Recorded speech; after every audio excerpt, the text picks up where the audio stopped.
नवरात्रि के अवसर पर करुणा धाम मंदिर में लगा भक्तों का तांता। हजारों की संख्या में भक्त आ रहे हैं माता के दर्शन करने और प्रसाद ग्रहण कर रहे हैं। राजधानी भोपाल के नेहरू नगर स्थित करुणा धाम मंदिर में भक्तों का तांता लगा रहा। हजारों की संख्या में भक्त माता के दर्शन करने के लिए आ रहे हैं और प्रसाद ग्रहण कर रहे हैं। वहीं जब न्यूज रूम 7 के संवाददाता सऊद सिद्दीकी ने सुदेश जी महाराज से बात की तो उन्होंने बताया कि यहाँ पर हजारों की संख्या में भक्त आ रहे हैं और माता रानी के दर्शन कर रहे हैं। वहीं उन्होंने आगे कहा कि नवरात्रि का बहुत बड़ा महत्व है। 9 दिन तक व्रत रखे जाते हैं और उसके बाद दशहरे का पर्व आता है। वहीं उन्होंने 9 दिन की माता के अलग अलग रूप के बारे में भी बताया। आइए दिखाते हैं न्यूज रूम 7 की खास रिपोर्ट। नवरात्रि का पर्व चल रहा है और इसी को लेकर मंदिरों में पूजा अर्चना का दौर जारी है। हमारे साथ महाराज मौजूद हैं, सुदेश जी महाराज, उनसे बातचीत करते हैं। सर, नवरात्रि का पर्व चल रहा है, क्या कुछ महत्वता रहती है? देखिए, नवरात्रि के अगर हम वैज्ञानिक महत्व देखते हैं तो ये ऋतुओं का संधि काल है जिसमें बैक्टीरिया सबसे ज्यादा उत्पन्न होते हैं, बीमारियां पैदा होती हैं। इसीलिए नवरात्र में उपवास का विधान है। उपवास मतलब कम से कम कैलोरी।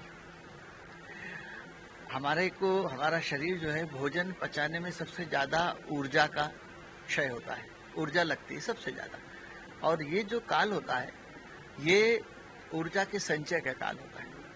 इस 9 दिन में यदि आप विधिवत सही तरीके से उपवास रखते हैं, साधना करते हैं, तो अगले 6 महीने के लिए आप चार्ज हो जाते हैं। आपका शरीर स्वस्थ रहता है, मन स्वस्थ रहता है। तो केवल आध्यात्मिक पक्ष नहीं है इसका, वैज्ञानिक पक्ष भी है, शरीर का भी पक्ष है। और कन्या पूजन होता है। आज जो समाज में घटनाएं होती हैं, मैं पहले भी कह चुका हूं कि अगर कन्या पूजन हर घर में हो, पूरे भाव से हो, तो ये सारे जो दुष्कर्म होते हैं हमारे बच्चों के साथ, ये सब रुक जाएंगे। क्योंकि वो भाव, जब भी हम किसी बच्ची को देखेंगे तो मातृ भाव आएगा, माँ का भाव आएगा। सर, जैसे प्रसाद का भी चलता है लगातार, आप लोग करुणा धाम मंदिर में प्रसाद भी वितरण करते हैं। कितनी संख्या में यहाँ पर भक्त आते हैं और कितनी तादाद में प्रसाद का वितरण? देखिए, जब व्यवसाय होता है तो गिनती होती है, जब भावना होती है तो फिर उसमें गिनती नहीं होती। तो ये पता ही नहीं कि कितने आते हैं। अब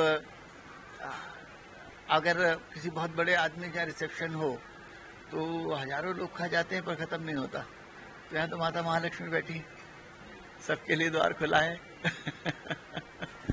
9 दिन में सर माता रानी के कितने रूप होते हैं? माँ के तो देखिए, वैसे तो 9 रूप हैं, लेकिन हमारे यहाँ जो पुराणों में कथाएं हैं कि राक्षस वरदान मांगते थे, और वरदान भी उनका भाव ये रहता था कि हम कभी मरे नहीं, इसलिए वो घुमा फिरा के बहुत सारे तरीकों से वरदान मांगते थे।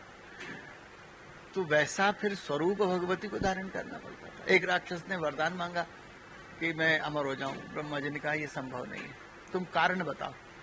उस राक्षस ने कारण बताया कि जो मुझे मारने आए वो पहले अपने हाथ से अपना शीश काटे। अब कैसे संभव है? लेकिन जब उसका अत्याचार बढ़ा तो छिन्न मस्ता रूप भगवती ने धारण किया, अपने हाथ से अपना शीश काटा। उस धड़ से 3 धाराएं निकली, 2 रक्त की, 1 अमृत की। और माँ ने अपने ही हाथ में अपना ही शीश रखा और अमृत की धारा माँ के मुख में गई, जिससे शीश भी जीवित रहा और धड़ भी जीवित रहा और उस राक्षस का नाश किया। तो स्वरूप तो देशकाल परिस्थिति से समाज की रक्षा के लिए, संतों की रक्षा के लिए भगवती ने कई धारण करे, पर नवरात्र है तो 9 रूप तो है ही है माँ के। तो देखा आपने, ये थे हमारे साथ सुदेश जी महाराज। इनका कहना है कि 9 दिन के जो 9 रूप हैं उसके बारे में भी, माता के जो रूप हैं उनके बारे में भी महाराज जी ने बताया और तमाम तरह की बातें महाराज जी ने हम लोगों से की। कैमरामैन हनीफ खान के साथ सऊद सिद्दीकी, न्यूज़ रूम 7, भोपाल।